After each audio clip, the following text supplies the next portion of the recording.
راز خوشبختی من خفته در قلب من است. تو کجا میگردی؟ قلب من این وطن است. خاک مادر زادی، خاله اجدادی. این وطن ارثیه پشت در پشت من است.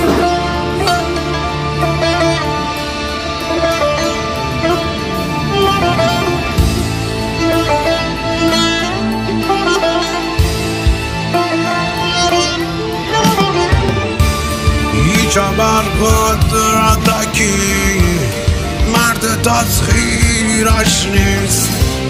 زن اگر تحمیله، مرد اگر تحتنه